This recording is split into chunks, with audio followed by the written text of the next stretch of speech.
politikát választott politikusok csinálják. Mi a zenén kell politizálnunk. Ne vigyenek politikát. Nem, mindenki politizál. Minden politika fia.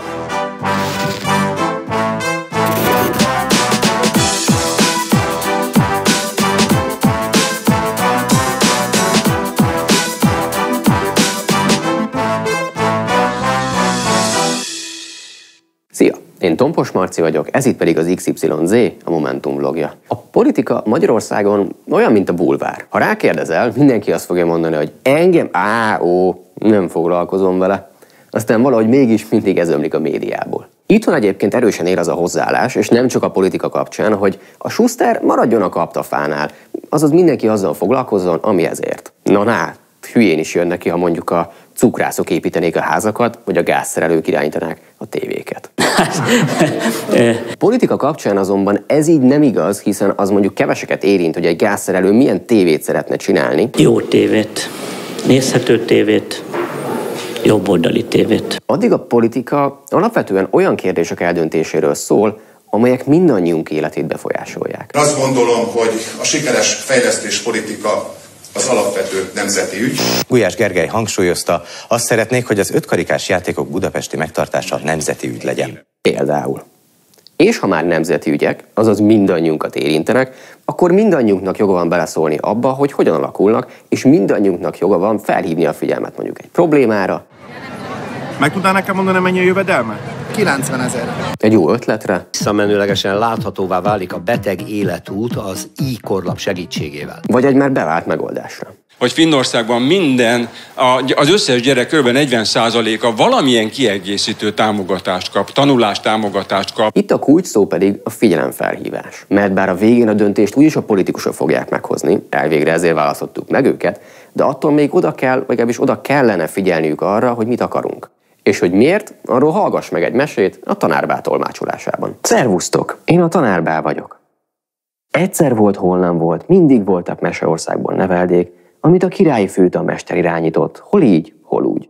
Volt, hogy a neveldékből elkerült az arany, volt, hogy furcsa nézeteket képviselt a főtanmester, és volt, hogy azt sem lehetett tudni, mit akar. Mikor már nagy volt a baj, mi pennát fogtunk és levelet írtunk a királyi udvarnak a kéréseinkről. Erre sajnos nem jött válasz, így mit volt mit tenni, összefogtunk Meseország sok lakójával, és az udvarhoz mentünk. De jaj, ekkor sem a levélre válaszoltak. Nem adunk nektek több aranyat. De nem magunknak kérünk, hanem a neveldéknek, válaszoltuk. Ekkor azonban már csak alkópocok volt ott, aki így szólt. Jó, akkor üljünk le beszélgetni. És bár elsőre minket meg se hívtak a beszélgetésre, azóta is beszélgetünk, amíg meg nem buknak. És hogy ez itthon mennyire nem mese, azt szerintem te is jól tudod. Hatalmas pénzügyi és szakmai problémák vannak a közoktatásban. Pedagógusok 25 pontban foglalták össze a követeléseiket, egyebek mellett a tanárok és a diákok terheinek csökkentését, az oktatási és tanulási szabadság visszaállítását követelték. Nézem a 25 pontos követelést, amit kiszámoltattam az államkincstárral. Abban 18%-os béremelési igény van. A pedagógusok követelései között nem szerepel 18%-os béremelési követelés. Szóval a civil politizálás és a politikai aktivizmus lassan érik be. Sőt, néha egészen kilátástalannak is tűnhet. De hogy rengeteg vezetett már eredményre, az is biztos. Például a Netedóra emlékszel? Összefoglalva tehát, ha civil aktivistaként felhívod a figyelmet egy ügyre, 2008-ban mondta ki a Transparency International Magyarország azt, hogy intézményesült a korrupció Magyarországon. Magyarország az 50-ről az 57. helyre csúszott vissza a világviszonylatban. A térségben már csak Bulgária az, amelyik korruptabb, mint Magyarország. Pláne, ha az adott problémára még megoldásaid is vannak. Csökkenteni kell a tanulói terheket. Követeljük a tankönyvválasztás tényleges szabadságát. Egyetértetek?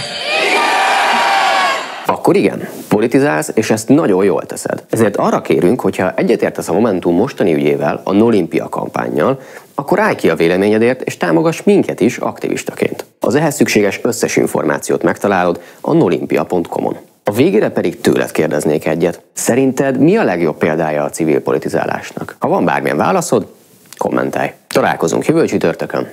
Szia!